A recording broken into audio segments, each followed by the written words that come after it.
This is Tolk the Destroyer, and you are listening to the Indie Wrestling Experience with Bob and John. And if you're not, Tolk will crush you.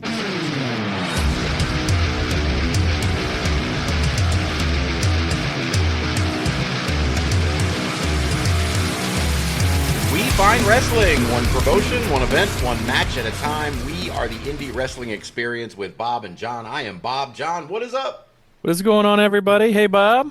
Hey, man. So, we don't have any guests this week. It's just you and me. You and me, man. We're gonna talk a little bit of wrestling, and it looks like a little bit shorter show than we've had the last few times, but it's gonna be a chock full one. Nothing wrong with that. Nothing wrong with that. We got some cool stuff to talk about. We definitely do. And even though it's not on the notes, I don't think, I'm jumping right back in with Underground Lucha Experience, John. How good? It sounds good. I love it. I'm liking it so much.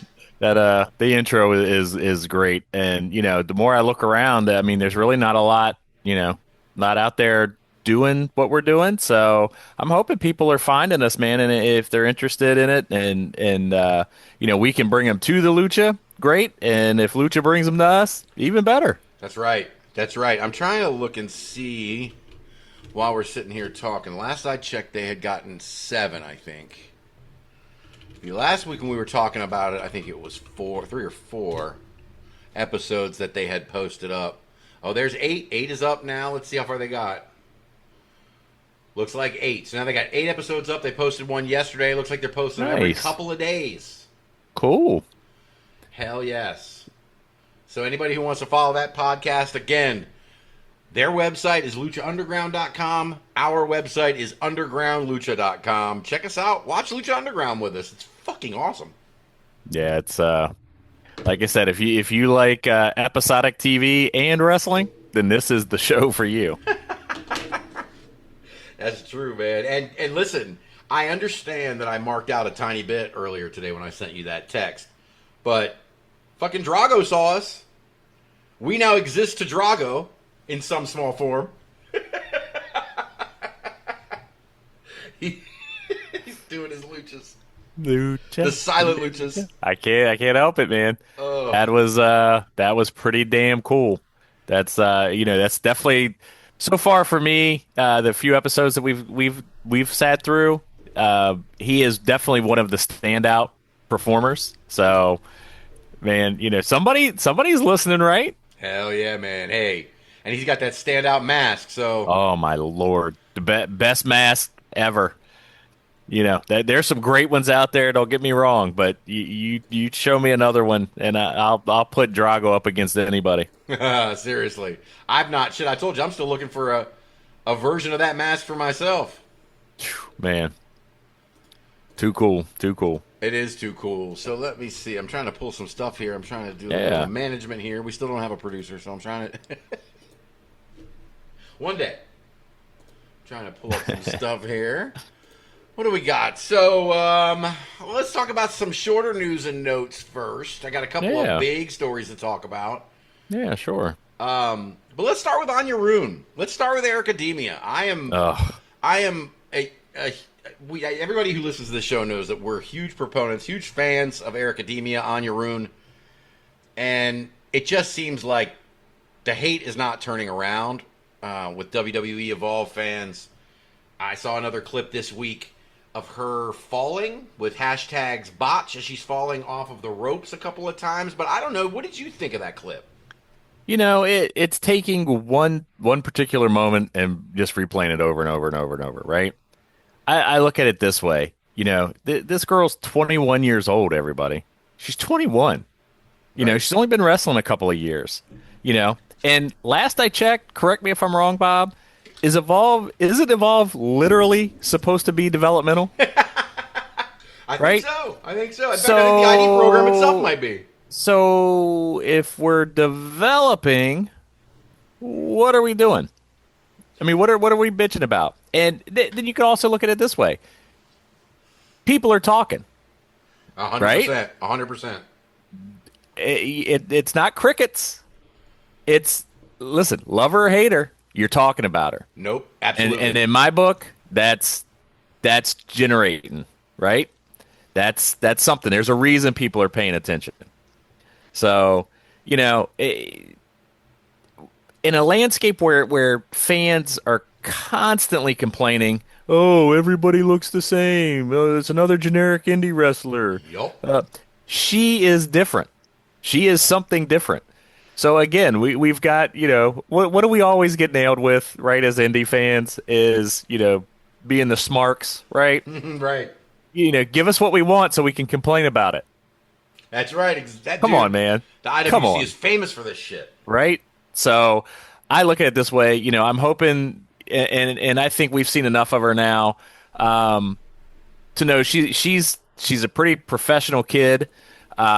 She's pretty polished for her age and her time in the ring. I think she's just soaking this up at this point, man. Just listen, all press, any press, good press. If they're complaining about you, they're watching you, and Right. if they're watching you, chances are, management is watching you too. No question. I agree with you. And I'm looking at all of these things, and I've seen it a few times. I want to go back and watch the whole match with her. Mm-hmm. I don't know, man. If like in the clips that we were watching that we shared back and forth, I don't know. There were a couple of times where she got up on the ropes and fell, and I started to wonder. They keep talking about. I mean, this thing had evolved when you see the promos that she's doing. It's you're going to notice me, and everybody else telling her she's not good enough, and she sucks, and she's terrible, and she's not. And she said, "I'm going to make you notice me. I'm going to make you notice me." And a piece of me started to wonder, are these really botches? Like, Right. is this the story? Are we being told this story? I don't know. I don't know. I mean, of course, anybody at wrestling fan can work yourself into a shoot, but she did it twice. Right. And the second time she got down off the ropes and said, "Fuck it." Like, that doesn't seem like somebody who is. If I was working for WWE and I was on TV and I had another spot to hit, I would hit the spot. I wouldn't Right. get down and say "fuck it" on TV. Oh, she didn't say "fuck Right. it." Whatever she said, Right. I wouldn't say that. So then, now no one else, as I'm looking here at the internet here, as I'm just kind of scrolling, I'm not seeing anybody else believe that what I just said. Yeah. So Say time's gonna tell. Right now it seems like she's getting a lot of hate on, her ability. But even more than that, man, people are knocking this character. And I don't I can't understand what are you knocking? You want something different. Here I don't see a lot of other anime inspired kind of character gimmicks out there. Listen, this is the same wrestling community and the same fans that had no problem with early Bailey hugging everybody, right? or Danhausen just doing Danhausen. that's a great comparison. Orange Cassidy wrestling with his hands in his pants, in his pockets. Freaking Tony Storm is stuck in the 50s. She's trapped in a 50s movie. Yep. That's okay, but a girl, giving you the boop, the anime cute, that almost every kid under the age of 21 is into. Get out of here, man. Yep. Seriously. And get out. this is where I start to fall off, right? Because the anime thing is not a thing that I was ever into. Mm-hmm. But I never viewed it as like, I don't know. I'm going to date myself the way I'm talking now, but because kids this way don't talk. Kids these days don't talk this way. But when we were kids, the nerds did math club or the nerds did chess club. You know what I mean? Like, I never got the impression that anime was one of those things that nerds do or geeks do. Or like, I haven't grown up in this generation, so maybe I'm wrong. But I always thought it was a niche. I didn't, you know what I mean? Like, there were some goth kids when we were growing up. You know what I mean? Now there's anime kids. Like, I thought that was, I didn't think it was one of those make fun of segments. So if I miss that, and that the kids this age that are Anya Rune's age and younger and a little older, if that's the thing they make fun of, then maybe that's something I missed. But I never got that impression. I think our age, it would have likened it to the comic book kids when we were that age. You know what I mean? Yep. Oh, now Hollywood has made comic books freaking cool, right? Everybody loves comic books. Everybody loves Spider-Man, Batman, Superman, Iron Man. But when we were kids, not that I mean, I loved it. I know you were into that kind of stuff. But if you were a kid that would have worn the Marvel shirts and all this stuff to school, you'd have been, oh, you're one of these guys. Oh. Yeah, okay. But that's the correlation I make to it for people our age. Right. It's the kind of the new comic book kind of crowd. That's good. I mean, I get that. That makes total sense. Of course, my retort to that would be the Hurricane.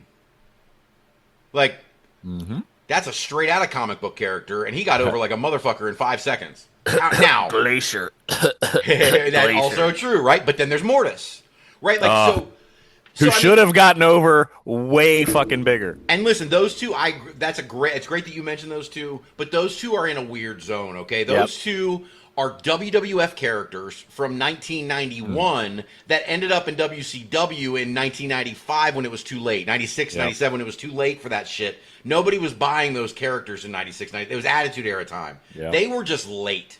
Yep. Those guys would have gotten over with fucking Atom Bomb and, you know what I mean? Like, it would have all been kind of the same thing. The Renegade. No, that was a bad choice. But, you know, I mean, like...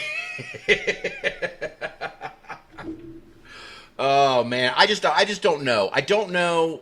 The thing for me that I keep coming back to, and I obviously, you know, like I said, we're fans of hers, but I've always thought that Anya Rune's presentation was built for WWE.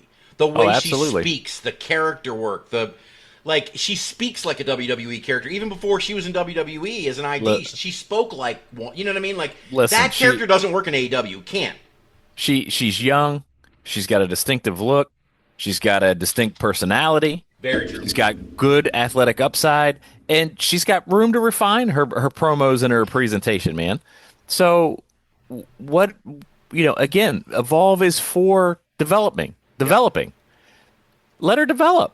Why are we busting her chops because she's not on Rhea Ripley's level?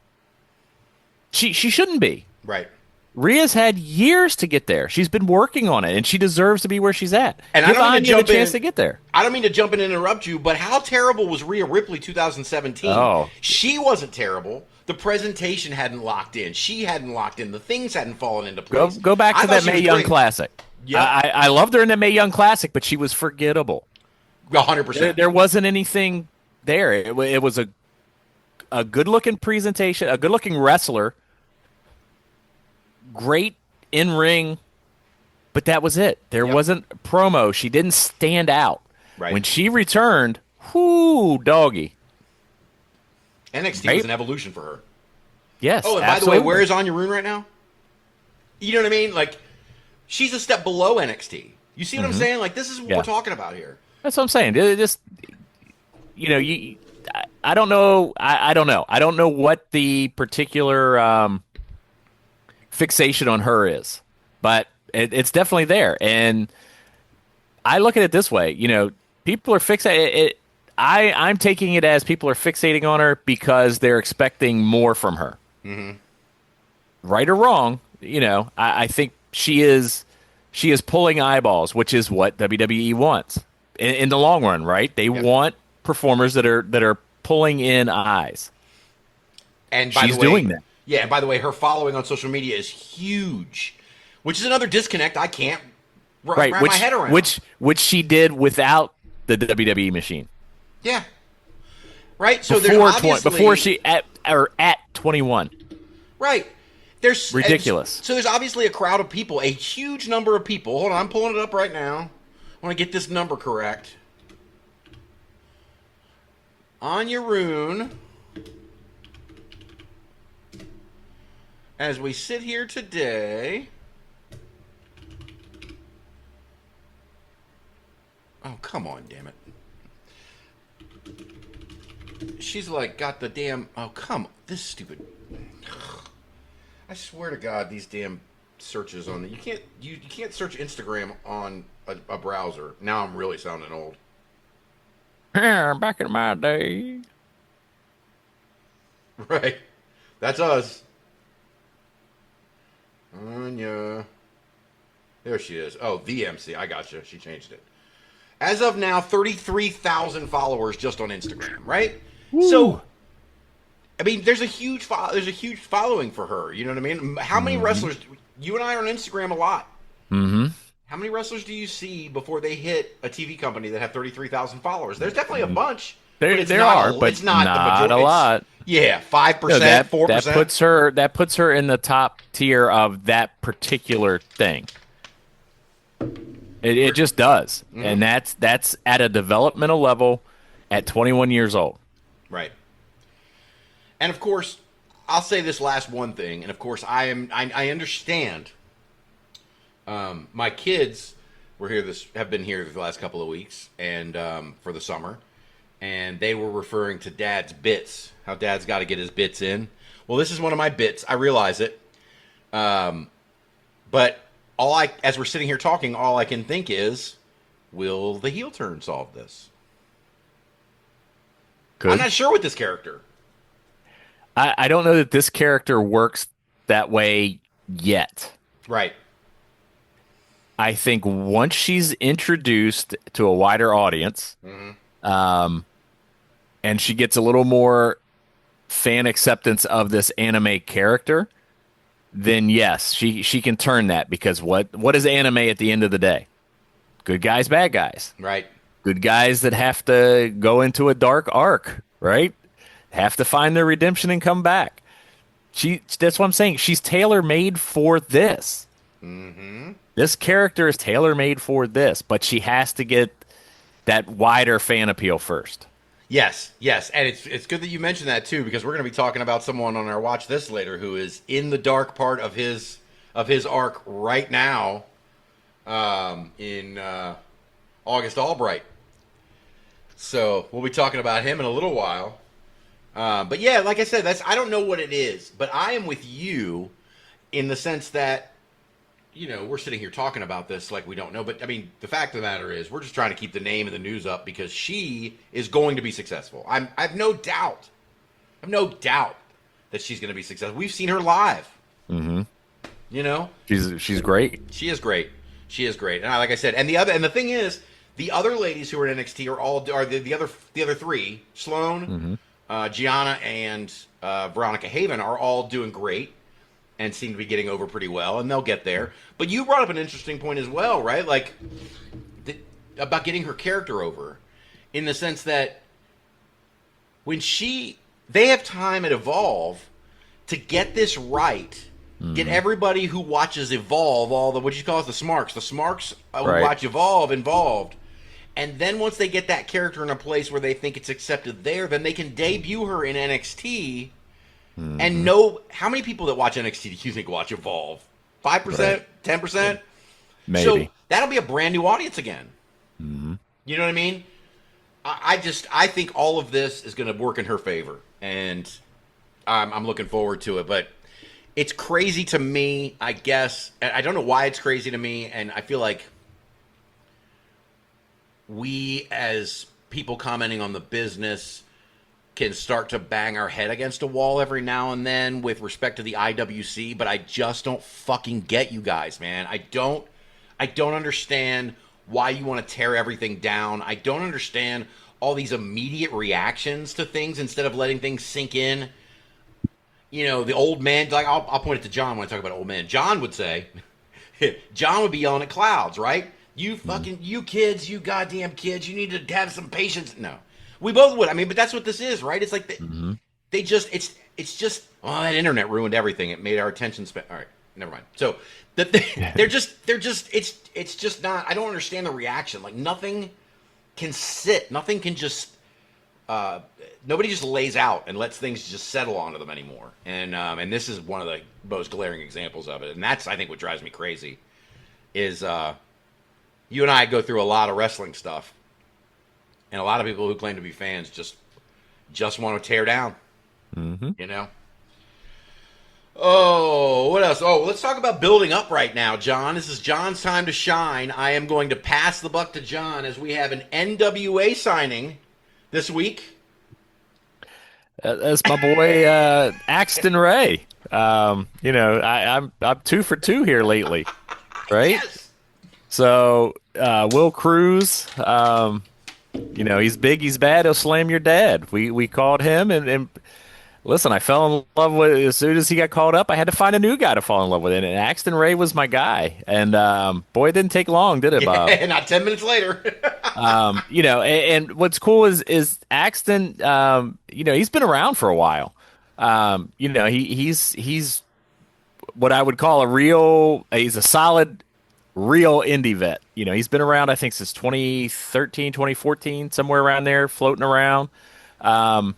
but man, he's really kind of come into his own here lately, and he's high impact. He wrestles like a traditional baby face, but he's got that new school, that modern athleticism going for him. He just does moves that guys that size shouldn't be able to do, and man, he makes it look great.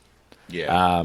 Yeah. NWA is quietly coming up the rear here, I was just about to say, man, it's crazy. Like, it's starting to build.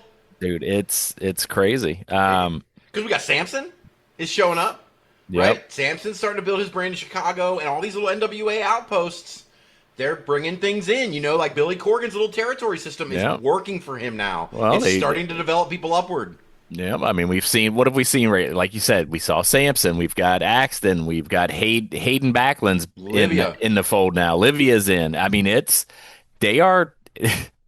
I'm telling you, man, what we're watching right now, just on the landscape and the way things are changing, is so exciting for guys like you and I. I mean, it is who's showing up where right now. I feel like it's back in who showed up in WCW? Who's on WWE? Yes. Ring of Honor has who? Uh-huh. It's just right now it's just a lot of fun. It is. And that brings up something for me, because when I was, and I didn't put this in the notes, but it's just popping up as you're saying it, that we've been talking about the NWA for a few weeks, how they've been announcing signings, adding developmental folks that they're bringing up. And at the same time, MLW, we've been talking about MLW doing the exact same thing. MLW signed Zamaya, they signed Brick Savage, Blair Onyx was on the show this week. So they're starting to make that move, right? And now I'm going to push it a little bit further with absolutely no prep. We can talk about this more later, but as I was watching MLW last Saturday's episode, they announced that they are unveiling the MLW Southern States Championship here soon. And my immediate thought was, they're going to war with the NWA. MLW is basically a Northeast company, right? Whenever you see MLW running shows, it's Philly, it's New York, it's whatever. Sometimes they go, there was a period where Cesar Duran had those folks down in Puerto Rico, but then, sometimes you'll see them in Texas or doing whatever. But the South, the Southeast, not so much. That's the NWA spot. And everything southeast that drags along the south of the country, New Mexico, St. Louis, that's the NWA. And the appearance of their recruiting and signings appear to be the same. MLW, we talked about last week, is very clearly trying to position themselves to move up the ladder of TV companies. There's no question that's what's going on. Mm-hmm. But I think they're targeting NWA a little bit here. I think we might have a mini version of the Monday Night Wars about 3 or 4 companies down from where we had it in the 90s, but second tier Monday Night War, you know what I mean? To who can move into the first tier. Like English Premier League soccer, you know what I mean? Like who gets relegated and who gets to move up, you know what I mean? And they both seem to be making a push at the same time. Mm-hmm. So, and the reason I kind of get into that as well is because over the last year since we've been doing this podcast, man, the landscape of indie wrestling in general is just, it's a monumental shift that's going on right now. And if you guys aren't fully paying attention to it in the macro sense, Triller is down. MyAEW is up. WWE ID is up. AEW is recruiting companies to go to their app. WWE is taking people off the indies to go to their ID program. The NWA and MLW are aggressively mining the indies for talent right now. Like, there is a huge shift going on in the landscape of independent wrestling. And I don't know where it's going to go. House of Glory is pulling out. They're going to kind of, we're wondering about House of Glory. House of Glory, are they going to strike out on their own? Are they going to align with AEW and MyAEW? Listen, they've already announced, hey, our last show on Triller. Yep. What does that leave Triller with? I mean, other than, we've talked about it before in the last couple of weeks. It leaves them with kind of the sporting events. But as far as wrestling, what's it leave them with? Game Changer? Yep. I mean, and if House of Glory goes, it can't be long. It Right. just it can't. And listen, House of Glory, everything I'm seeing, I would say it's 65% chance they end up here on my AEW here pretty shortly. Yep. And if that falls, Game Changer might not be far behind that. Oh, And oh, dude, if we get both of those into an AEW kind of pipeline, yeah, that's crazy. That's crazy. It's wild. But I think you bring up something interesting the way you were sort of laying that out with House of Glory and Game Changer, right? mm-hmm. Because they're bellwethers, in my Yep. opinion, on this. Oh, absolutely. Because when it's like, every off season in college football or NFL or whatever, when the coaches start going down, when, oh God, I'm really going to age myself here, but nothing's going to happen until Jimmy Johnson decides which team he's going to go to. All right, that's the 90s, but still, nobody knows where Jimmy Johnson's going to go. But once Jimmy Johnson goes to the Dolphins, then other pieces start to fall. And Right. that's kind of what I feel like is going to happen here when GCW and House of Glory and folks of that size start making, touring companies are making a decision on how their future streaming is going to handle. Everybody else is going to follow suit. Will a new streamer show up? That's not AEW. Because a lot of these companies have got to be thinking about their relationship with WWE. Absolutely. So, it's curious to me that with these big, I'm wondering if GCW is not going to have their own streaming in some form, pay-per-view on their site. I don't know, something. They could do that. House of Glory is big enough to do that if they want to, or do they want to reach that bigger audience, that built-in audience? And I think that's going to be the big thing that differentiates those that go with WWE versus those that are going to go AEW. AEW, for lack of better wording, I think it's going to be more of a symbiosis, symbiotic relationship with these indies. Whereas WWE is going to want control of the content and your library and who's wrestling where. So it really becomes, what do you as a promotion want to do? Do you want to be a WWE subsidiary, or do you want to be a AEW partner? Right. Yes. Yes, you're 100% right. And I was going to say something else about that. Oh, the WWE and the AEW stuff it's funny because it's become this groundswell of a war, because at the same time we're talking about GCW and HOG, and the difference between the two, in my opinion, is that GCW runs so much. And that's the big difference. Why I think HOG might end up with AEW.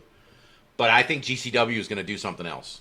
And I think because of their relationship with Danny DeManto, I'm wondering if No Holds Barred ICW, well, formerly ICW, and HB doesn't go with whatever GCW does. You know what I mean? Like there's an East Coast partnership that can happen. Oh, absolutely. So I think that could be a thing. But at the same time, you're talking about choosing WWE. Now, this is a very roundabout. This is like the movie where you show the first 5 minutes of the ending and then you say, well, you wonder how we got here? Let me tell you. Well, let me start here by saying OVW appears to be doing that on the other side. They appear to be aligning themselves with the WWE brand. Now, why am I saying that? Because we got news this week that TNA is in talks or has signed OVW back as their developmental brand, while at the same time, TNA has cut Tommy Dreamer from creative. They fired Sami Callihan. They announced that they're cutting all sorts of expenses, and it looks like they're up for sale. So eventually, is this just all a WWE pipeline, right? That's what this is. Mm-hmm. So, I mean, that could be... Is this how the relationships build on the WWE side? OVW is now training for TNA, which is training for whatever. Evolve is training for NXT, which is training for the main roster. You've got all these little sort of like training. You've got these sort of pipelines, like you call them. What it really looks like down the road, if it goes the way that it's going right now, is it leaves WWE being the quote unquote that they're the largest major league, right? Yes. NXT and Evolve are by default WWE developmental territories, right? this TNA OVW merger really becomes like an alternative path to WWE, like an incubator. It's a talent incubator. It's where we go while we're in waiting to get into the ID system. Or you do the AEW MyAEW route, and that really, they are now becoming, at least if they're going down the path that we're seeing, a content distribution ecosystem, right? So they're gathering content. They want to be the ecosystem for the independent scene, Yep. right? And all paths are going to lead somewhere. It's just, what path are you getting on? And we know you'll have performers that are going to jump around the ecosystems, Yep. but where do you want to land, right? Do you want to land in a sports entertainment company? Do you want to land in a wrestling company? Or do you want to be an indie star? Mm-hmm. What is your ultimate goal? Because there's a path to all three. And all three can be lucrative. I mean, we've seen it. Indie wrestlers now, they can build a name for themselves and never make it to those levels and make a great living. Not everybody's built the same, right? Not everybody wants to be Hulk Hogan. Not everybody wants to be Roman Reigns. Not everybody wants to be Will Ospreay and Zack Sabre Jr. But there are paths to get to all of those places if that's what you want. Yeah. I agree. Yeah, you're right. I think, like I said, the landscape is definitely going to change, and it's funny because the WWE path with the TNA partnership has seen people go from WWE, then get released and use TNA as their way back into that ecosystem in sort of a circular sort of deal. Mm-hmm. But now you could have folks coming up from OVW, going into TNA, then moving over to NXT, then going up to the main roster. Or you could have folks coming down from the main roster, going to TNA, then moving over to NXT with a new character and coming back up. Or it's all these circular paths, and it looks very similar to the WWE streaming pattern right now, which is, okay, we go from ESPN here for this, we go to Saturday night's main event on Peacock, we go over here and watch Amazon at Tubi, it all feels like this web that they're building. Mm-hmm. That's just kind of covering the whole landscape. And with Paramount buying WBD, which is AEW's home, it feels like the strategy here from WWE is, from a business sense, to eliminate competition in every corner of everything. And they just keep buying brands and keep adding brands or adding new aspects to do it, which is good business. Yep. But it's very, I'm not used to any of this, man. We talk about the territory system all the time when we were kids, and that was a lot of movement, a lot of folks, but it was never this confusing. No. It was, oh, look, Jerry Lawler's in Memphis. Oh, hey, Jerry Lawler's on my WWF television. It was, oh, hey, Mean Mark Callis is in WCW. Oh, now he's the Undertaker. It wasn't this is wild. You got Xia Li now winning women's championships in TNA. She's now Lei Ying Li. It's so many things. It's a lot to keep up with. And going back to, this is the last point I'm going to make, going back to those fans we were just talking about. The fans who wouldn't recognize Anya Rune, who couldn't pull her out of a lineup right now. Mm-hmm. Because all they really watch is main roster WWE. Or maybe they watch NXT. Or maybe they watch TNA. But how many people in the world, and then shrink it down, what percentage of even the IWC is keeping track of all this shit? The web, right? It's got to be confusing to some people, or to most of the people who even try to pay attention to it.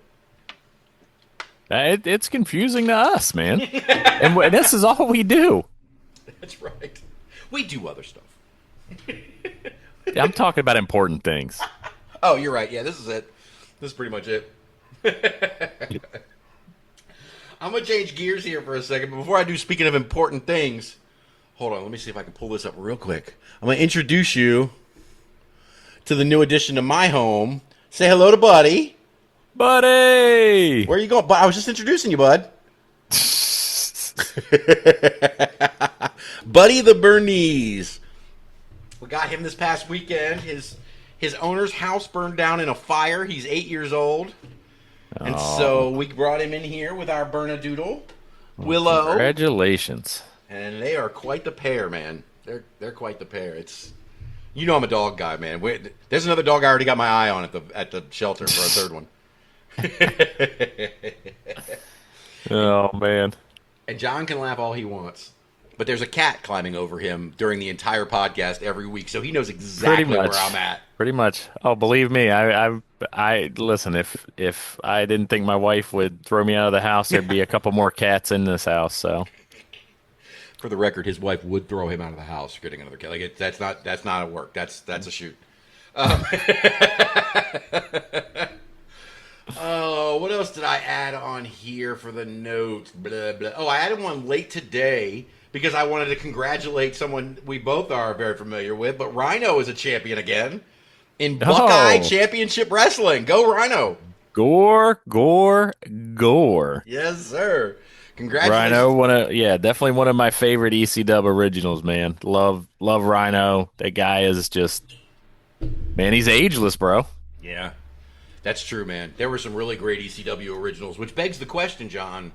You haven't gotten down to the Control Center notes yet, have you? Because if you got down to the Control Center notes, there's something coming later that. No. Oh yeah, stay out of the Control Center notes. Okay. I usually let ECW those, will come back up. Ooh. Not that I'm excited. No, of course not. You definitely won't be. As long as it's not who. I don't know what you're talking about. Listen, anyway, so the last piece of news that I have here that I wanted to throw in here at the last second. We talk about her every week, but she finally fell. Tiffany Grady not only loses the VPW championship, but does it at a show run by our friends at Rising Star Women's Wrestling. It was the Rising Stars anniversary show, and Amity takes the belt off of her. And Tiffany has already sworn vengeance on social media. Hey, man. And Tiffany had a run, brother. I think it was, 308 days, something like that. Man,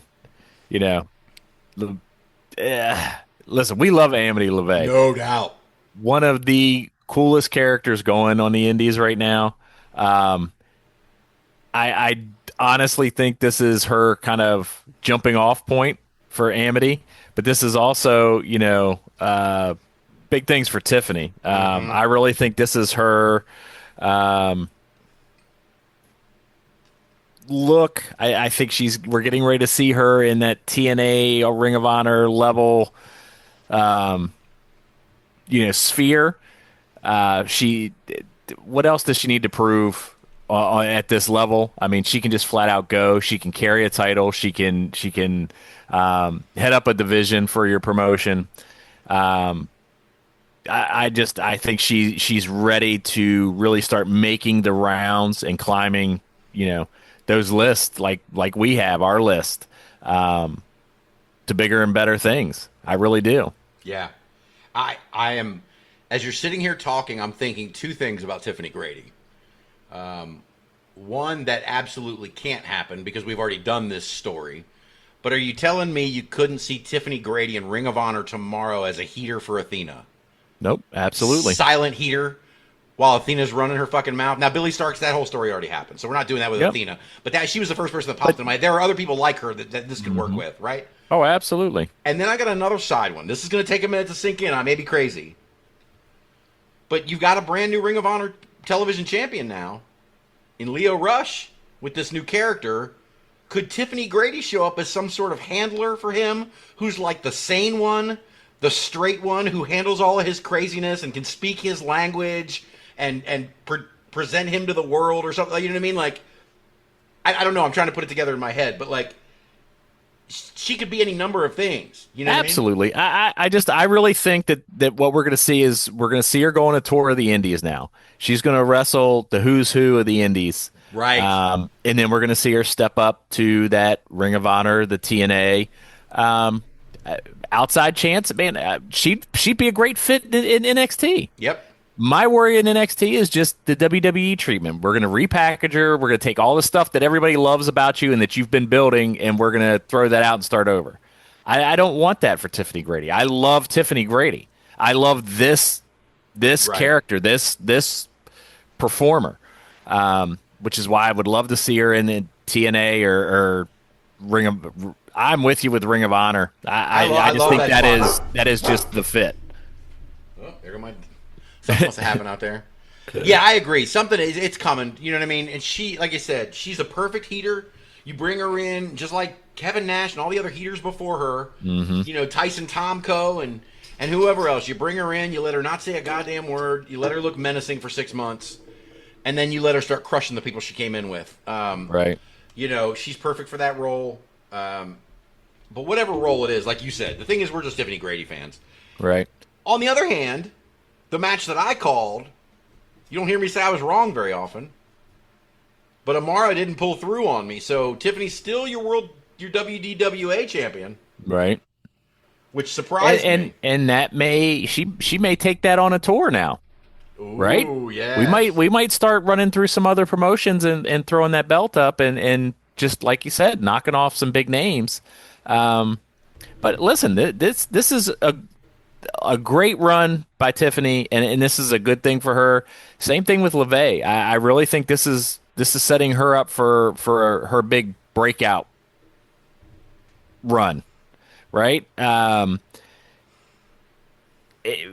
VPW, it was time to really kind of shake some things up. 308, 310 days is a long time.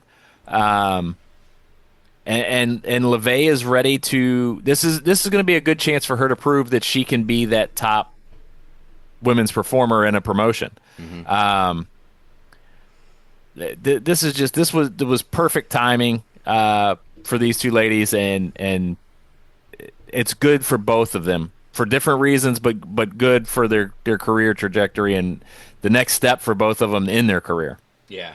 Yeah, the last thing I'll say about that is if Axton Ray just got signed in NWA, Tiffany Grady can get signed in NWA. Like that. Absolutely. I mean, my God. I mean, they talk about kind of not similar, but they're both hosses. And Absolutely. you know what I mean? So it makes a lot of sense. There's lots of places for her to go. I still think that WDWA belt is coming off her sooner rather than later. And but again, I think that's part of her ascension too. I think this was the stage. I think that may be that culmination match before we show up on Ring of Honor, before we show up on TNA. So absolutely, yep. Agreed. I did put one other thing in the notes late today, and I put it in late today. I kept wavering on it. I saw this Instagram post, and what I really want to do, because you and I don't really know enough about the inside workings of the business to really talk about this too much. So I kind of want to set the stage for this, and then maybe next week we bring in some of our trusted friends, you know, Rich or Dr. Z, I don't know, whoever we can bring in to help us talk about this. But the post I saw earlier today was from German Championship Wrestling, and it just says, to whom it may concern, German Championship Wrestling would like to send a clear message, hoping that other promotions are going to follow our example. In the case of Austrian wrestling promotion Rings of Europe, going to put on future shows, we would like to tell all wrestlers, referees, announcers, and crew members intending to work with said promotion that the doors to German Championship Wrestling will be closed to them if they do so. We do not want to work with people who do not have the decency to stay away from Rings of Europe. Okay. The reason I bring this up is this is not the first time we've seen gatekeeping. Right. I want to look for this while I'm thinking about it. I should probably have pulled this up before I mentioned it. But our buddy JB Anderson actually mentioned something this week, and I don't know if it was in a post or in a comment. I'm hoping it's in a post that I can pull up. But he was talking about the same thing, and about how promotions here on the East Coast. And you know, JB Anderson is from PG County. And you know where we have seen JB Anderson perform. You know where we saw JB Anderson perform a lot at the beginning, and now where he doesn't perform ever anymore. But he was making a post where people were talking about gatekeeping and about, you know, if a company that you worked for told you not to go work for somebody else, what would you do? And JB Anderson's response was, "This actually happened to me a few years ago with a company that I was working for. They didn't want me working for anybody else." And basically, I'm not quoting him. The gist of it was basically, I told them, "Fuck you. I'm going to go somewhere where it makes more sense for me." This shit is everywhere. This gatekeeping. Mm-hmm. It's got to serve. There have to be times where the gatekeeping is real, where it's warranted, where it's needed, where certain promotions are just toxic. We hear people talking about the shindies all the time. You know, there's got to be places where you don't want to work. You know, I went to a show where I saw the steel cage fall apart. I won't say where that was either. But, like, there are things about the industry where wrestlers, performers, managers, they're protecting their own by telling people, don't work for these folks, they're dangerous. Don't work for these folks, they won't pay you, don't whatever. So that part I get, but then it gets over into this sort of teenage drama area. Mm-hmm. And I don't, again, we're talking about German Championship Wrestling. I have absolutely no freaking clue. I got enough trouble covering America. But I saw this, and I just don't know if I don't know if this was warranted or not, but it brought up the bigger conversation to me. Like, what the fuck? So, you know, again, you and I, like you said, we don't know much about the inner workings of it. And we purposefully kind of stay away from some of that to keep the magic for ourselves of, right. You know, what's going on. But the note that I wrote for myself is gatekeeping isn't the problem. Bad gatekeeping is the problem. Okay. You know, smart gatekeeping is helping to build your stars safely, right? Dumb gatekeeping is done to stall talent for no real gain, right? Right now, it's hard to look at gatekeeping in, like you said, I don't want my guys working with these guys, or I don't want my guys working for this company, or because right now the indie system as a whole is really moving towards a system where exposure control matters much more than the exclusion, right? Mm-hmm. So it really becomes it's shifting away from who do we want to work with who, and who can safely rise to the occasion and be evaluated in the different systems, right? So the indie system, the developmental system, the TV system. You want the way everybody is building nowadays, you need those exposures. And so the gatekeeping is becoming less and less productive, is what I should say. Yep. You know, you're always going to have somewhere you've got young guys that you're trying to protect and build the right way. You know, so if you want to call that gatekeeping, I just think there are smart uses and dumb uses, right? Right. Yeah, I know. It's my camera. It's acting weird. Sorry. So, but yeah, I think that's a deep dive item for us at another time, I think. But yes, it can be used in a smart way. I just don't think it's always used that way. Agreed. And that's why I thought, we should put the ball on the tee first, and then have some people who really know what's going on. I don't know a lot about the industry, but I know I hear a lot of rumblings about this on the East Coast and the Jersey area. And so I got to imagine one of our old friends knows about this. I've had another friend of the show who we're very, very, very, very fond of tell me about gatekeeping with ideas and people as well. And so it might be nice to get them in here to talk about, like you said, they may get in here. Maybe we'll do another roundtable like we did with Raja Jackson. You know what I mean? Like, but they may get in here and go, hey, sometimes it's a good reason. Because if I let these fuckers go and work for this guy's going to steal them and put these ideas in their head or do whatever, right? Right. So I there's got to be a lot going on with it. And I think it's a rich topic, and I think that's why, yes, pun intended, rich. And I think there's a lot to delve into here. But like I said, I kind of want the experts. Oh yeah, because it's beyond the depth of knowledge that you and I are going to have. Yeah. I'm looking here now. I found the post from June 17th, JB Anderson. It's actually a retweet of a Bear Bronson tweet. Bear Bronson's tweet says, I'm always blown away when wrestlers ask me how I feel about this problem that supposedly many run into. If a promoter tells you you can't work other places in the region, are they paying your bills? I hear about this a lot, but I never ran into it, and it's kind of nuts. And JB's quote on that tweet was, I only had one place try to do this to me in my first year of wrestling in 2022. Asked a vet about it, and they told me to go where I think I can grow more. 9 times out of 10, it won't be the place trying to trap you. So that's the conversation that I'm looking to have, because I'm actually really, like I said, I'm actually very interested in the good reasons for the gatekeeping. I want to find out what purpose does this serve that works. Mm-hmm. You know what I mean? Outside of the high school drama stuff, you know? Yep. I do know that I posted well, I won't get into that, but like I said, I've seen the wars between the groups, like cliques in high school, at certain times. And so I just think that that's, you know, you'll see somebody like, again, this is not a quote, but you'll see somebody like Bob Evans tweet about something like this and be like, if you guys are fucking focused on the drama all the time, you're never going to get anywhere. Yep. So Jack Vaughn could make a funny video about it or something, you know, like.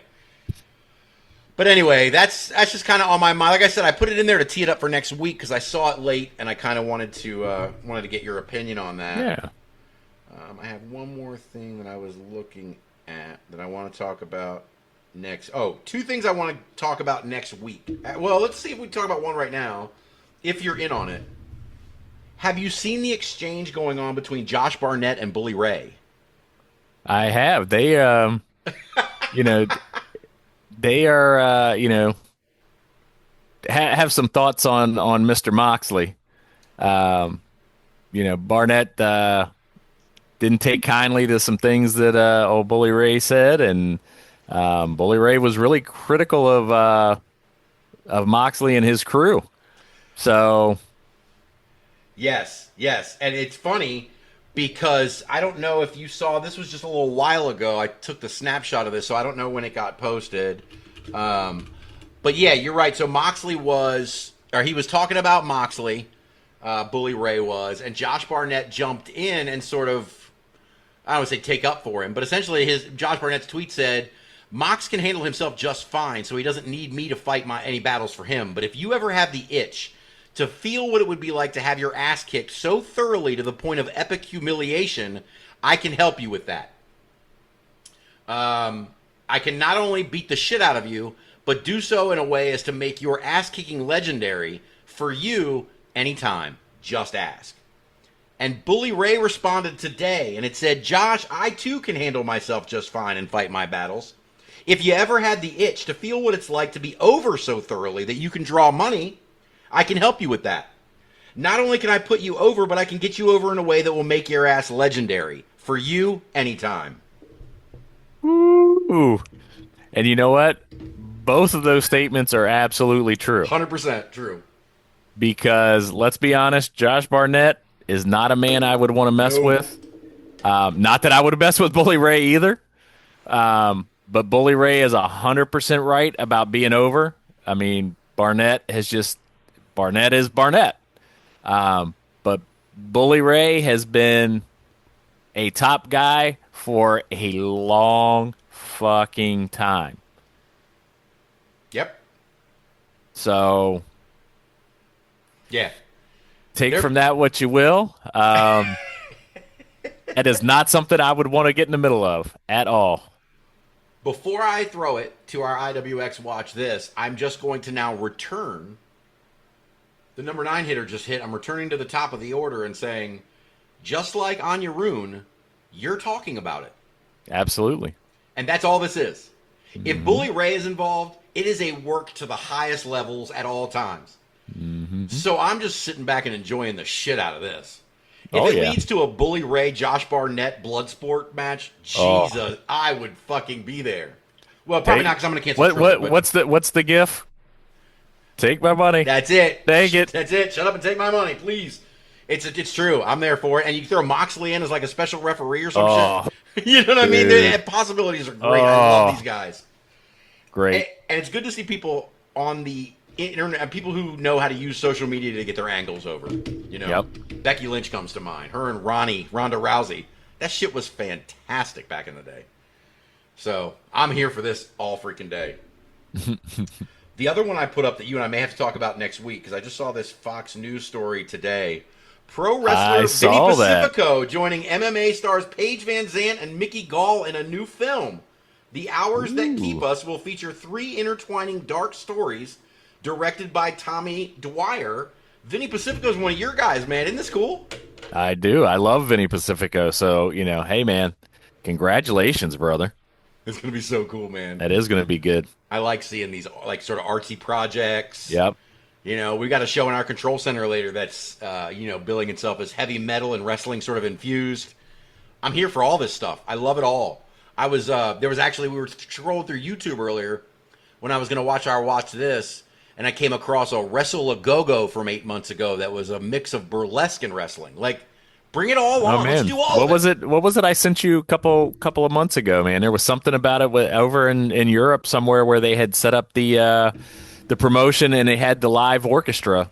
Yes! But they had it coordinated so much that like the crescendos and the music were like to the body slam. Like the performers were just in time with the music. And again, it's something different and crazy. It's fucking awesome. This, people, is a fucking art form. I don't care what anybody says. Anybody that doesn't get it, they just don't get it. I mean, some people don't. I go to the art museum with my wife. I don't get it. I look at the pictures. I don't get it. She's blown away. Look at the colors. Look at this. Same thing, man. This is just the art that I get. This is the art that speaks to me. Right.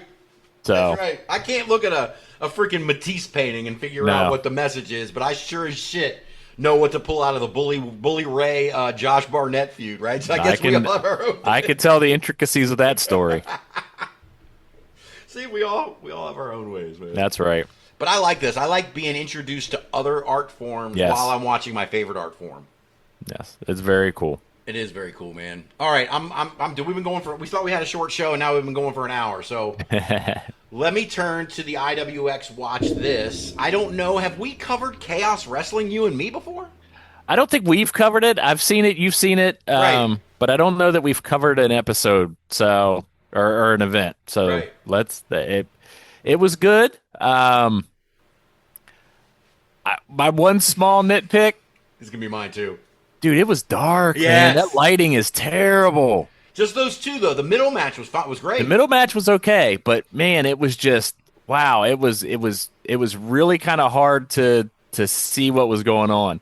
But the matches, fire. Oh yeah, and they just built. Each match was better than the one before it. Yeah. I dig the intro music. I mean, the intro music for the whole show is like old school wrestling. It was old, absolutely. It was old Attitude Era, man, for sure. It reminded me of old Attitude Era, old UFC. It was just it made me want to watch a fight.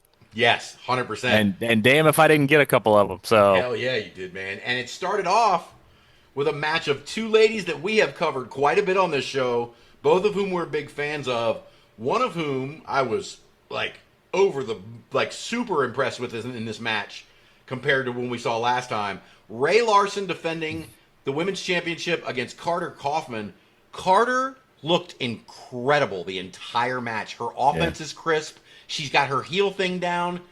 I am just fascinated with her now. Yep, and Ray coming off of the kind of the shocking win over Big Al, right? So everybody, you really just kind of thought, and I'm not gonna lie, I fell into it, man. I kind of thought they were feeding Carter to the wolves. Yep. But god damn, did she push Ray? She pushed her. I mean, that match was fucking awesome. It was, and it was 90% Carter Kaufman. Yep. She took, the whole damn thing, and then like I said, my last note was some short offense from Ray, and she wins. It was, we didn't get to see much of Ray's offense. Now we're big fans of Ray. We've seen her several times. We know she can go. She's going to be a great KAOS Women's Champion. But watching this particular episode, the one to talk about is Carter Kaufman. I just Oh, absolutely. huge fan of her, man. I just think that she did such a great job. Well, And just, it drops her right into the title picture for sure because this isn't the last we've seen this one. no, So no. And if she's on OVW, she could be in TNA in another 6 months too, right? exactly. So who knows? I did like Kaufman trying to go for that Rana into the crossface. I thought that was awesome. It got a little tweaky there when we were trying to do it, but the move itself was awesome. And I think, like I said, these are just signs that she's just getting so much better and so quickly. Then we move on and they do this whole vignette about August Albright. How August Albright was the Skywalker. Skywalker. High flying, fan favorite. Folks loved him. And now, where does it say? He's the Hellwalker. Hellwalker. The Blueprint has gotten their claws into him. The heel turn has been slow, but now the Skywalker is gone and the Hellwalker is here. And I personally thought, like, these two guys in this match, it's August Albright versus Tristan Creed. I think it's pretty obvious that these are two young guys who are way closer to the beginning of their career than they are the end of it. But because of that, August Albright's little heel nuances they caught my attention. Like, he's talking to that mask. Mm-hmm. He pulled out the cool kind of the magician's cane out of nowhere, just poof. Right. Now I take a little umbrage with the swinging of that cane. We got to work on that there, Hellwalker. But man, the kid looks great. Both of these guys look great. But yeah, Albright, that guy's a future star. I don't know where his ceiling is going to end up, but dude, he has got some charisma, and this I don't know much about him as the Skywalker, but this Hellwalker gimmick and kind of this unhinged deal, there's something there, man. He's got something, and I don't know if they're going to let him go long enough with it to see, but I hope they do. I hope he just really sinks his teeth into this heel gimmick. Agreed, man. Because he already looks like a future cruiserweight champion, right? You look at him and you're like, yes, this kid looks like he's going to be a champion. Like I said, a cruiserweight because he's a smaller guy. I mean, not as structurally big. Right. But there's no doubt. And this guy can run, do the high fly and stuff too. So, like I said, I think not to take anything away from Tristan Creed. There was a really nice super kick he hit at the beginning of that match that was like, absolutely. Woo! Yeah, that's the one thing I'll say with all these matches and all these performers, even these two guys being younger, when they hit their moves, they were crisp, dude. I mean, they were just, everything looked sharp. So whoever they've got, running, any kind of academy or classes or anything in KAOS guys are using, they're looking great.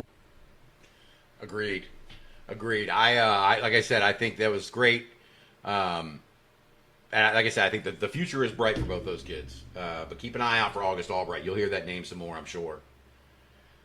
And then they go to the final match, which they build the entire show as possibly the greatest match in KAOS Wrestling history. Was it the greatest match in KAOS Wrestling history? I don't know. I've not seen all their matches. That was the greatest match in KAOS history that I've seen. It was great. I thought they weren't going to be able to deliver when they kept hyping it up. But Jack Delaney and Ryan Matthias freaking delivered.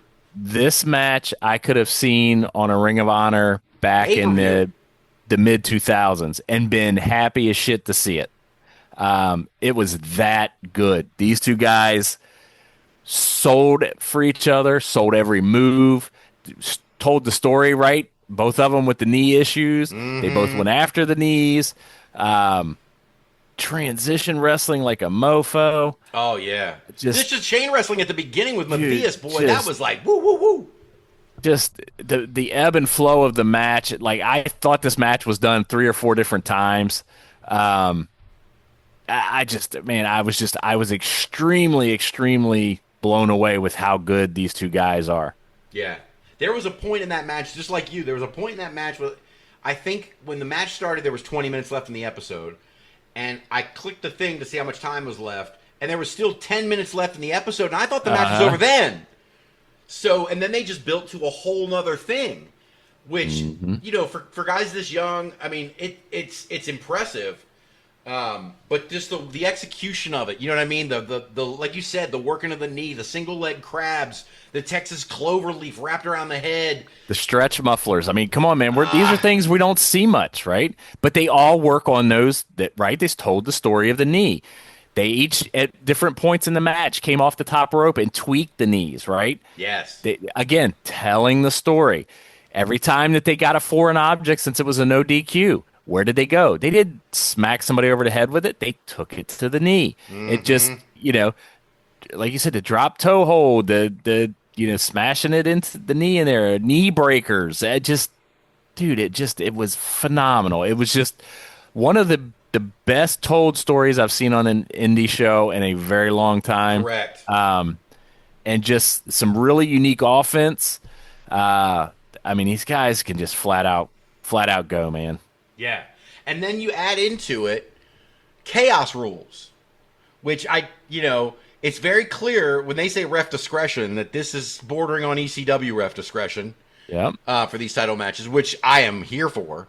Oh, they give you 20 count. Yep, I love it. I loved all that, but the chair then was able to play a part in a way that wasn't like an ECW Extreme match. It was just the chair was now part of the match. The chair had a role in that match. Yes. And it had a role for both participants, and that's what was cool. Right. Right? It just, some of the pinning combinations in these guys went for, I haven't seen since old New Japan. Some backslides and just some weird, crazy things, man. And just, I'm sitting here, it's on in the background. I'm watching it now. It's just, these guys there is no hesitation to anything they do. It is. That's a good point. High octane. It is fast, until it needs to slow down. Right. And that's what we said. It built. When you said you had 10 minutes left, you're like, oh, here it comes. It's the end. But they slowed it down to almost a stop, right? A 2 count, a stop. And then then it was another 10. It was like another 10-minute match. Yeah, that's right. It was a whole nother match. Yes. I don't know how to explain it, man. I wish I could have, it had been lit better. That's all I wish. Yeah. Other than that, the commentary, while not the best commentary team I've ever heard, they were very good. They were fucking entertaining as all get out, because it sounded like some friends of ours calling matches with us. Yeah. That's what it sounded like to me. Yep. It wasn't the super technical calling that you get out of, Michael Cole back in the day. This is, 2 guys that love it and are watching it, and, hey, we need a couple of guys to fill in on commentary. All right, I'm there. Yeah. Here we go. I mean, it was like listening to our buddies, the Cussing and Discussing guys. Right. I mean, it really was. And they perfectly match this promotion. We don't give out stars here, but if we did, this is a 5-star for me. This was up there, brother. This is John's 6.75-star match. It's match. I like this match. My boss said I could watch it in an acceptable level. It's funny you mentioned that spot, though, because I think I have it marked here. I believe it was the Delaney Tornado DDT. Yes. That put him down for a 2 count, and then the whole match started over, because then Delaney goes up after the double down for a while. Delaney goes up, tries the 450, then his knee is fucked up. So we had the first half of the match was Matthias's leg. Now it's Delaney's match, and we're going to go through the whole Delaney thing with the fucking the wrap around the post. They each did the wrap around the post. They each used the chair. Dude, like I said, we got 2 matches in one. It was a tale of 2 matches. It really was. Yep. Like you said, the first half told the story of Matthias and his knee. The second half was Delaney and his knee, and what could he do to win? Yep. And you mentioned you don't get any better than that. Yeah. You mentioned the pin combinations earlier. The one that caught my attention, I made a note on, was when Matthias put him in the surfboard and then up into the air and then rolled him backwards. Well, he did that one, and he did one that was, kind of that surfboard stretch. You kneel on his back. You punch him in the ribs. You grab his leg and his arms, and you roll back, and Right. you bend him. But he grabs his arm and pulls it across his neck, and that's what he's holding. It's just, again, things I've seen, but I've only seen mainly in Japan, That's a great comparison and too. so it's just stuff you don't see, and when you do, you go, "Oh, that's why I like New Japan." That's But the it's just G1 approaches. I know. So yeah, again, I could not have loved this match anymore. I mean, Chaos Wrestling, man, you guys are doing you guys got some killer talent, brother. Yeah, and I gotta ask this. There was at one point, I got a note in here where Jack Delaney goes for a kick. Matthias reverses it, catches the leg, and then it's like a reverse exploder. It's like a backwards exploder suplex. Is that like an exploder drop, or is it I don't know what that was, but I had never seen it before. I don't know, but these guys just, like I said, just blew my mind. And like you said again, I don't want to be redundant here, but you talk about all the sort of threads that run through the match. How does it end? Matthias looks like he's wrapping up a Texas cloverleaf. Maybe he's going back for that stretch muffler again. Delaney stretches his arms out to reach for the chair that has been a pivotal point in the entire match. He finally grabs a hold of it, hits Matthias in the leg. Matthias goes down. No, he hit him in the head, and then Matthias goes down, and he goes back to the single leg crab. Done. Yep. Like, it was like a Seinfeld episode. The two storylines met together at the end for one big crescendo.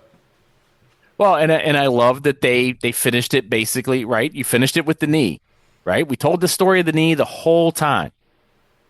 So when you do that the whole time, then don't finish it with your move where you drop him on his head.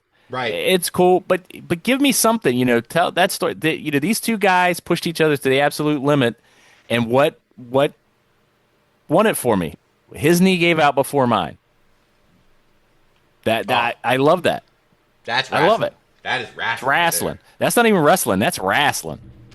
That's right. RASSLIN. That's wrestling. My man. Oh, you're right. It was great. It really was. It surprised me. Like I said, I was convinced that they were kayfabing me. I was convinced they were working me about this match. And then I got to the end and I went, nope. It was really that good. Mm-hmm.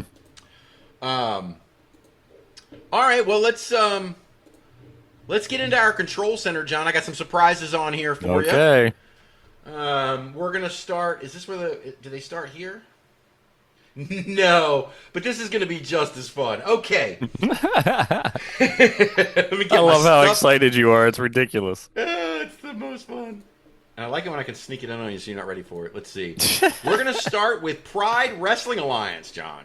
All right. They're having a show called Sinful Insanity this weekend. It's on Friday the 26th. And it's going to take place at the Mule in Asheville, North Carolina. How close is that to your boy? Asheville? Yeah. About 15 minutes. Damn. We should have had this one lined up. I'm telling you, and you know who's buying the house next month, so we're going to have extra rooms to go stay in. Woohoo! That's Hey, right. man, listen, the Adkins have been buying extra rooms for me to stay in for 25 years. So listen, this is nothing new. It's just what happens. I go to a Dead Milkman show, I get drunk off my ass, I eat some combos, I throw up. Next morning I'm gone. You know what I mean? Well, the milkman will do that to you. That was a fun night. Yeah, it was. Oh my gosh. Anyway, so Pride Wrestling Alliance, Sinful Insanity at the Mule in Asheville, North Carolina this Friday, the 26th. Doors open at 7. Bell time is 8, but VIP opens at 5:30. Tickets are available on Eventbrite under Pride Wrestling Alliance. General admission tickets are $15. VIP tickets are $40. The note says, want to have exclusive access to the VIP section of the bar to hang out with us all night during the show? Want to have a beer with Masada? Do a shot with Gigi Jacobs? Now's your chance. Also, this event will have heavy metal haunting from the old dead gods. So join us for a night of wrestling and heavy metal music, right? Awesome. I'm already in. I'm already ready. So what's on the agenda here? Where's my Gigi and Cairo. Okay. All right. Let me pull up my promos here, and let's get me sharing my screen with Mr. John. All right. So first we've got Kit Osborne is going to take on Luke Hateful. The aforementioned Masada is in the house and is going to take on PWA owner Ghazi. Oof. Vivian Cross is going to be there taking on Lazarus Black. Then we've got a really interesting match, John. The Pride Wrestling Alliance has a CUM title. And the CUM title was recently vacated at the last show. So now they've come up with a tag team #1 contender, I believe if I read this correctly. Cairo Cortez and Jake Murphy were the ones battling for this championship last month. Now they each have to pick a partner. And the winner gets to pick the stipulation for the match, the rematch for the CUM title between Cairo and Jake. I don't know. I did not see that Jake Murphy has picked an opponent yet. However, Cairo Cortez has.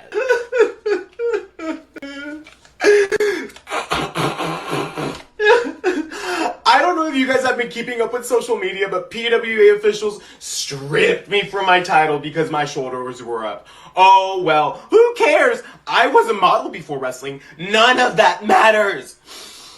And now I'm in some stupid tag match on June 26th, and the winner of that match gets to pick the stipulation for the next rematch for the championship. But see, I'm 2 steps ahead already. I already picked my partner. And you know, he's great, he's athletic, he's beautiful like me, and he can cut wood in half. So Aaron Wade, you better step up to the plate because me and my baby need to be reunited, and if we don't, it is all on you. So see you losers on the 26th. I have nothing left to live. Nothing. Oh my god, that was so good. It was great, man. It was hilarious. Oh man, Cairo is no joke. That shit is so fun. You know, Academy Award. No doubt, man. And if you've seen Aaron, we talked about Aaron Wade a little bit, the sensei, man. Aaron Wade is going to help make that a great match. Oh, I don't know who the other tag partner is going to be for Jake Murphy, but shit, Cairo Cortez has already got me excited about this one, man. Well, there's one more match that they announced, John. I cannot let a show go by where there's a possibility where we might hear from Gigi Jacobs and let it pass by. Like, I'm not allowed. I'm like contractually obligated when I get any chance to play Gigi Jacobs, I do it because he is our guy. Let's hear from Gigi Jacobs about his match against, I don't know, Neil Diamond Cutter? Jesus Christ. Okay.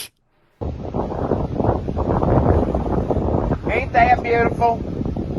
Man, that is gorgeous. Not as gorgeous as June 26th. Sinful insanity. And I'm defending my Wire Jaw Championship. And I may not have it now because, guys, she's taking care of it, cleaning it up, shining it up real nice. So after I whoop your ass, Neil Diamond Cutter, I can hold it proudly over your lifeless body and show why I am the feral faggot. You see this? I am on top of the fucking mountain.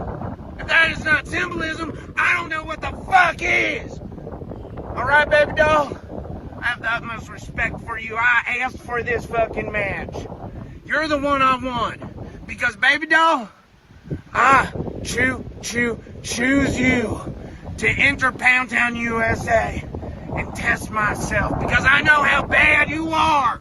But, baby doll, I'm a whole new kind of badness. And June 26th in Asheville, North Carolina, I'm gonna prove it again. So I'll see you there, Neil. Now, we don't talk politics on this show, but that shirt just tells you right off the jump, Gigi Jacobs doesn't give a fuck. Like, it's... But... that dude, listen, when he's talking about taking people to Pound Town, I think we just watched a show recently where he took somebody to Pound Town in the middle of the ring. We absolutely did.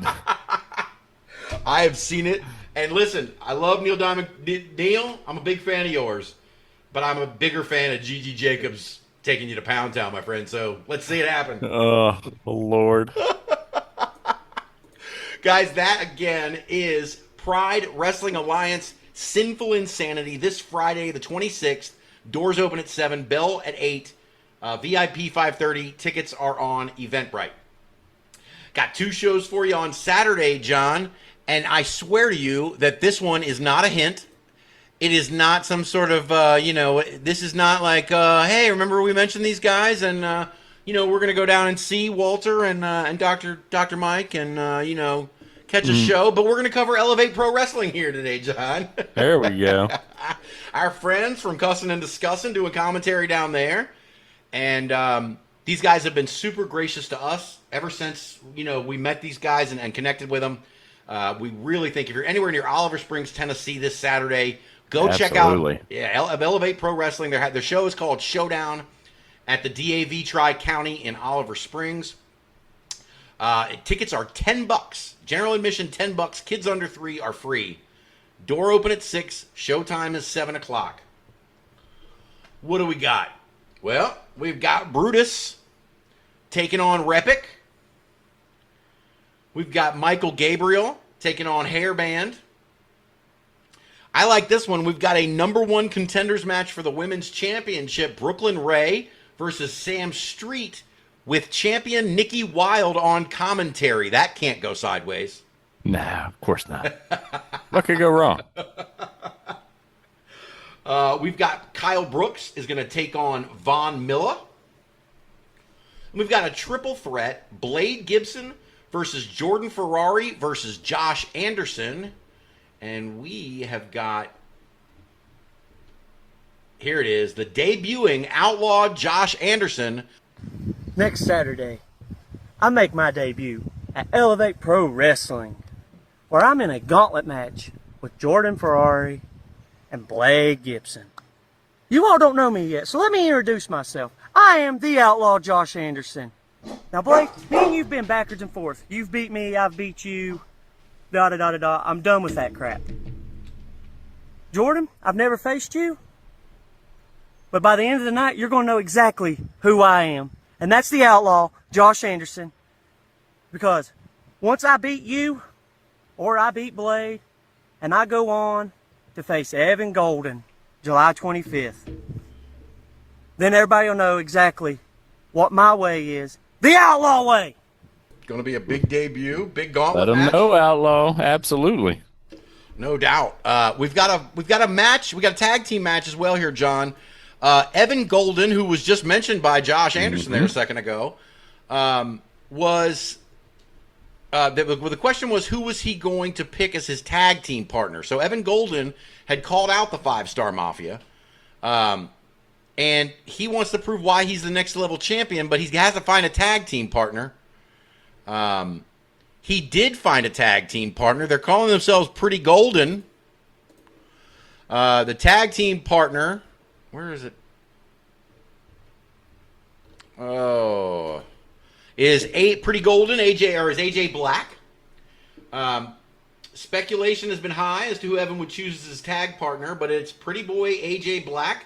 Similar stories, similar style. How will this exciting team go up against the Mafia? I think we should hear from the American Spartan. Evan, you must think you're pretty special. Next level champion. Generational legacy. Let's clear some things up real quick. 1. I am a first generational talent. Only me. Nobody came before me. I'm the one carving the path to the gold. I'm not riding someone's coattails to get where I need to be. I'm fighting, and I'm bleeding, and I'm winning. That's who I am.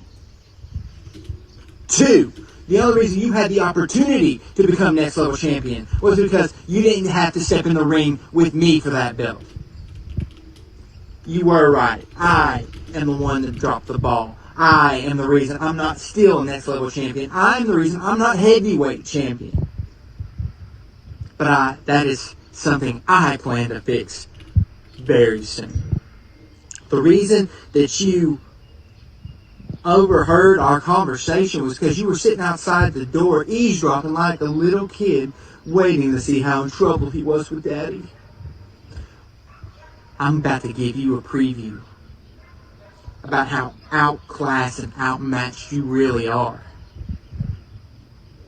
June 27th, when we step in the ring, you'll get a taste of why you don't mess with the American Spartan, Zach Apollyon. Ooh, intense. He is intense, man. That's Zach Apollyon and the 5-Star Mafia are going to take on Pretty Golden. That's Evan Golden and AJ Black. Let's see here. I've got one more match for you, John, and this is the grudge match of the night. Xander Storm, the EPW champion. Oh, sorry, Andrew Thomas. So Xander Storm, the EPW champion, taking on Andrew Thomas. Former friends, now enemies. Let's hear from Andrew Thomas. Once upon a time, there was a mighty kingdom. And in this kingdom, there was a fierce king and his loyal knight of perfection. And together, this king and his knight ruled over anyone that came across them and decimated them. The king and the knight, they became champions together. The king and the knight became like brothers together. But one day, this knight tried to bite the hand that feeds. One day, this knight tried to become a king. And at the time, the true king thought it was amusing. The king lets this knight go on his way to prove himself, to see what the knight would become of himself. Which brings us to today, Xander. June 27th, I began taking everything from you. You dare lay your hands on my wife! You dare bite the hand that feeds! You dare call yourself a king when I built you, Xander! I was the one who made you what you are today, and this Saturday in Oliver Springs, Xander, I take your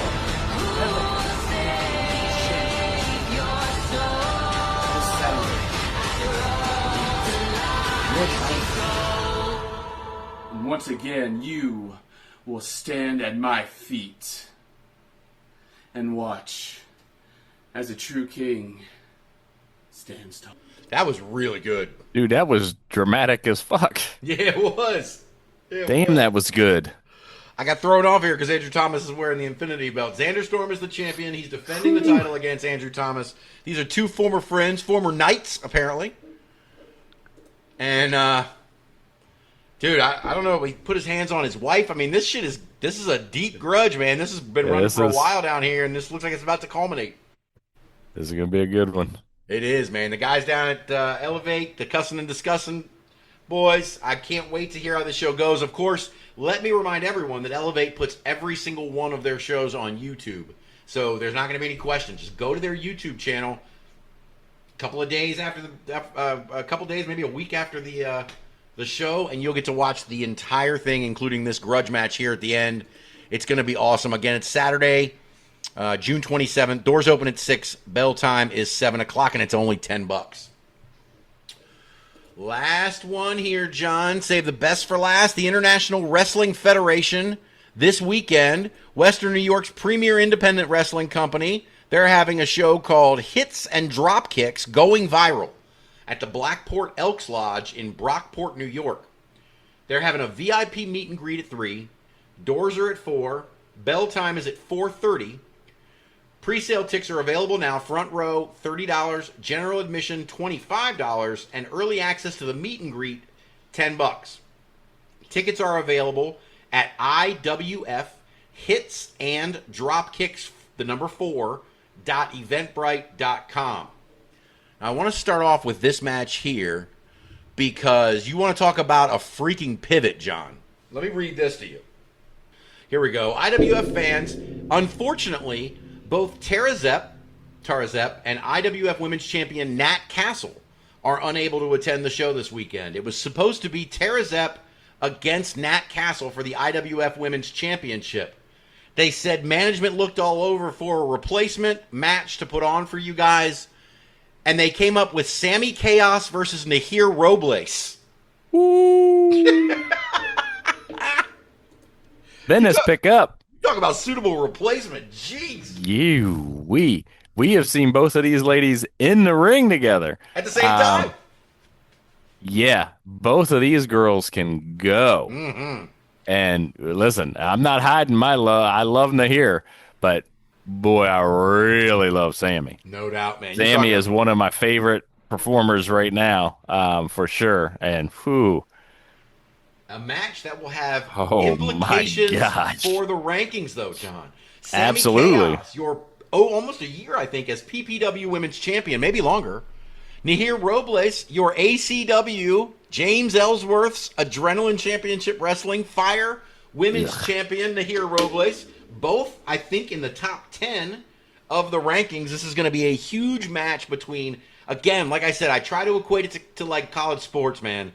Sammy KAOS and Nahir Robles is like Duke and Carolina on a Saturday evening, man. It's like Ohio State and Michigan. You know what I mean? Like, these are two highly ranked blue chip programs, as Jim Ross would like to say. And they are going to put on a hell of a show for you guys. What else do we have? So we've got the James Cummins Invitational.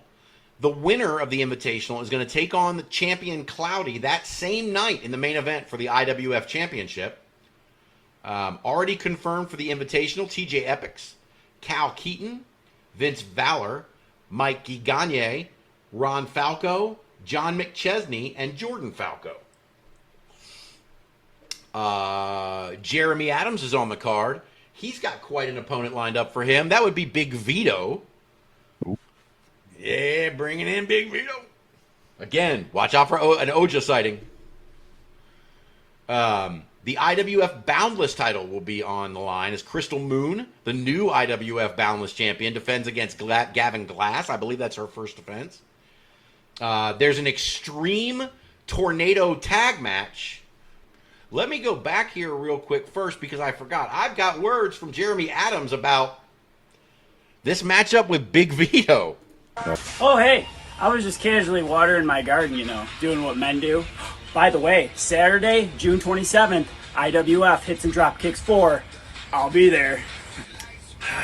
So I heard jacked up Jeremy Adams has a match against former ECW, former WCW, former WWE superstar, Big Vito.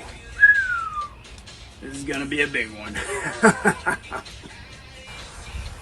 Oh, sorry, I was just cleaning up on Michael Kinger. Smells like him. Looks like him too. Big Vito, you've been wrestling a long time. I watched you growing up. I just want to let you know you're going against jacked up Jeremy Adams. You ain't leaving with no W. You're leaving with an L for a loser.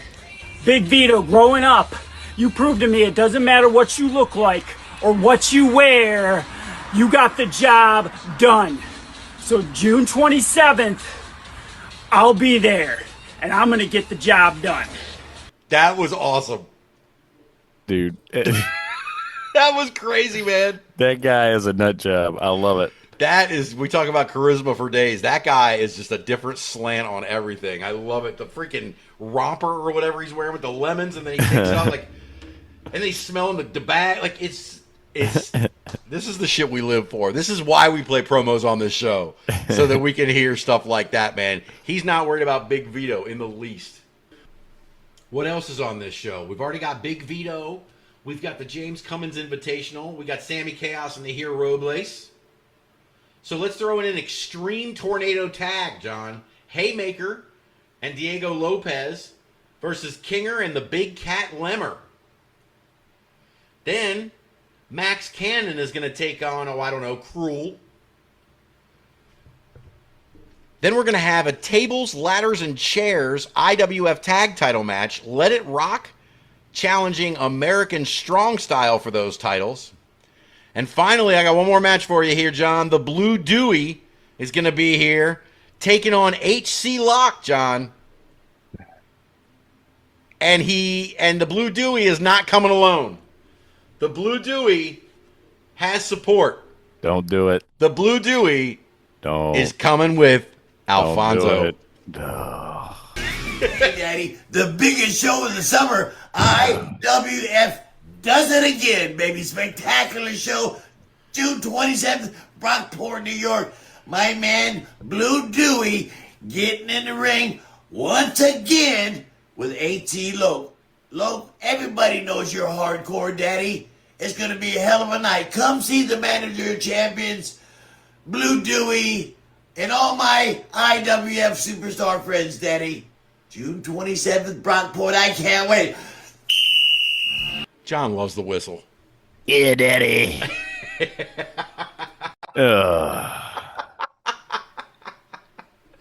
I bring him on specifically for John, and this is what I get. You know what I mean? Like, terrible. Terrible stuff. You're terrible is right. John's got Hagerstown Heat with Bill Alfonso, man. Oh, it doesn't get any worse than that. It does not. Guys, again, that's International Wrestling Federation. That's this Saturday. Hits and Dropkicks 4 going viral in Brockport, New York at the Elks Lodge. Tickets available at IWF Hits and Dropkicks, the number 4.eventbrite.com. That was a pretty good control center until John got upset at the end there, but pretty good show. I think I'm out of stuff. What do you got? Man, I got nothing, man. We had a lot of good information this week. I liked our discussions, man. I can't wait to get into it next week, about the gatekeeping possibly. And, man, this was a good one. Yeah, absolutely. And don't forget, Rich has a show coming up this weekend. His interpromotional, RPW interpromotional deal is this weekend. So I would like to have Rich on next week to at least tell us how that goes. And if not, absolutely, maybe just make this a conversation. But hopefully there's no Rich didn't have any caskets laying around. Did you see the thing he posted yesterday? I did. Oh, Rich. I said, we love you, buddy. Rich is reminding folks what they did. There he is. That's right. All right, guys. Well, that's all we got this week. Don't forget, check us out on Spotify, on Podbean, on YouTube, on Apple Music, wherever. And while you're there, check out the Underground Lucha Experience with Bob and John. We have posted 4 episodes so far. Next week is episode 5 as we start working our way. And here comes John's Lucha Fingers. As we start working our way through season 1 and all of these episodes, we're having a blast. So awesome. Join us and have a good time, man. Until then, see you guys next week. All right, everybody. Thank you. See you later.